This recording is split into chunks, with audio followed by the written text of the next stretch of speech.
The 10th anniversary tin marked a decade. They said, a significant milestone.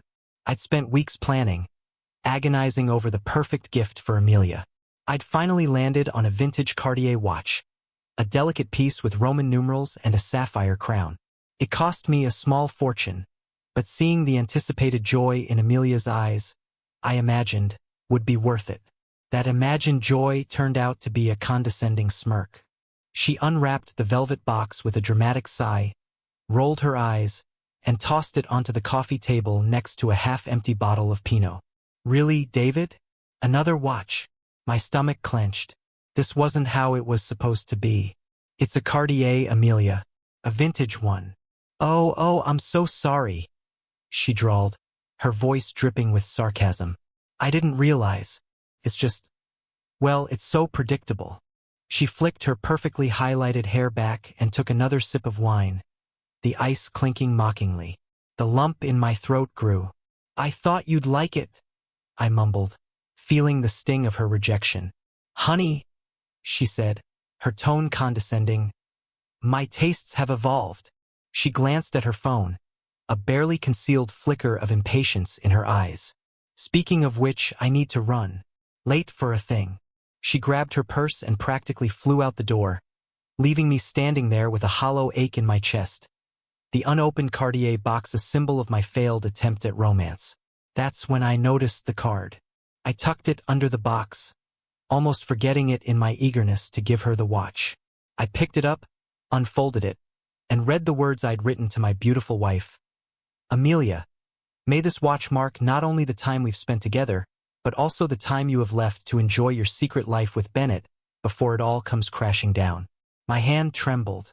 The truth, a bitter pill I'd swallowed weeks ago after finding her secret phone and the stream of incriminating texts, finally spilled into the open.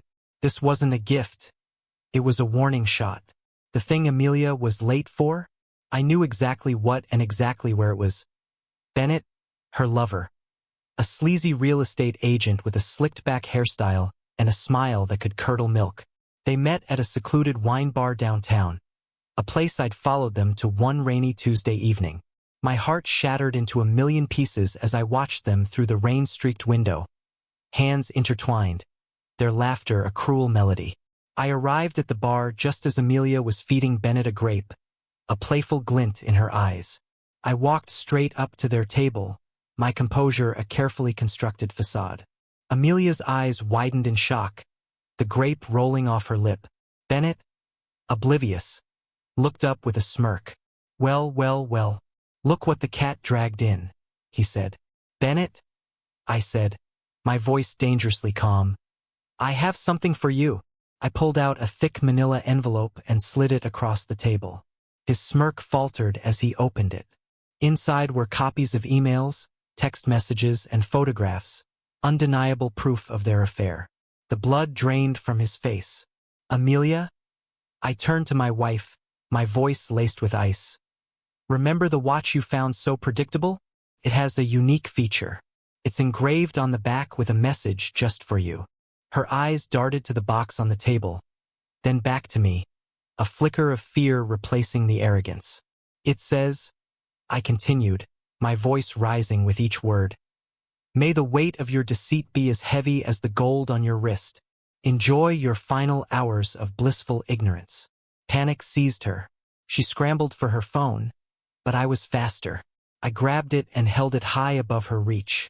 Looking for this? I asked. I've already sent copies of everything to your boss, Bennett's wife, and, oh yes, your parents. The color drained from her face.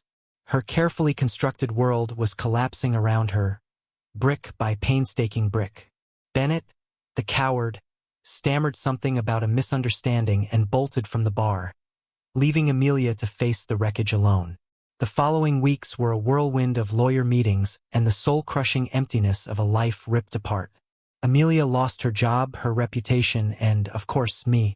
Bennett's wife, a lovely woman named Susan, filed for divorce, leaving him destitute and alone.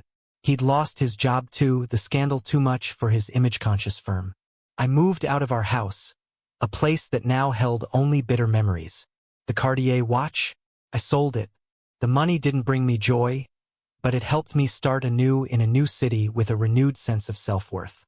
The pain lingered, a dull ache in the background of my life, but it was a pain I could manage, a pain that reminded me of my strength, of my ability to survive.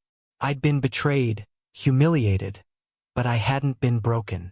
I had taken the ashes of my life and built something new, something stronger, something undeniably mine. The silence in my new apartment was deafening at times, but it was also a sanctuary, a space where I could finally hear my own thoughts, my own heart beating its steady rhythm, reminding me that I was still here, still alive, still capable of loving and, more importantly, of being loved. The road to healing was long and winding, but I was on it, one step at a time, leaving the wreckage of the past behind me.